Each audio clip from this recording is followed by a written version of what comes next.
dyert e mëshirës së tij janë të hapura për çdo kënd që dëshiron të pendohet dhe t'i kthehet Zotit të tij.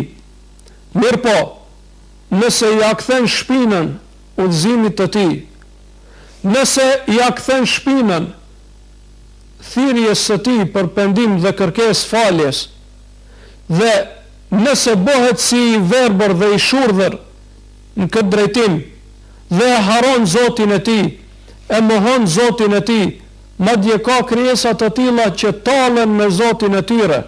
Allahu na ruajt nga një gjendje e tillë. Nëse njeriu bëhet i tillë, në këtë rast duhet ta dimë se dënimi i Allahut është i ashpër dhe i dhimbshëm. Dënimi i tij është i rëndë për krijesat e tij kryeneqe dhe mëkatare, të cilët vazhdojnë në mëkate dhe nuk kërkojnë falje. Dhe në këtë drejtim merre shembullin e Ademit a.s. dhe Iblisit, shejtanit, Allahu e mallkoft. Ademi a.s. bëri gabim, edhe Iblisi, shejtani, bëri gabim. Gabimi i Iblisit ishte se nuk u përkul para Ademit në shenjë respekti dhe nderimi për të. Ndërsa gabimi i Ademit ishte se hëngri prej mollës së ndaluar.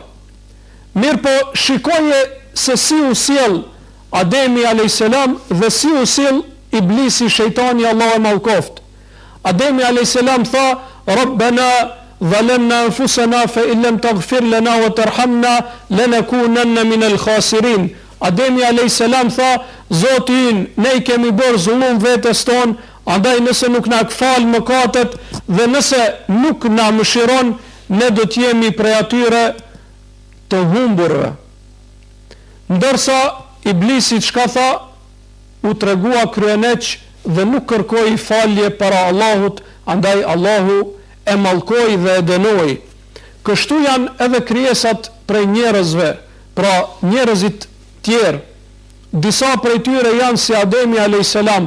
Kur gabojnë, kërkojnë falje, i ngritin duar dhe thonë: O Zot, na fal, na mëshiro, na drejto, na udhëzo. Dhe disa të tjera janë si Iblisi. Sa më shumë që gabojnë, aq më shumë njështohet kryenetësia, aq më shumë zhyten thellë në kufër, në mohim dhe në tallje me Allahun, me pejgamberët e tij dhe me fenë e tij.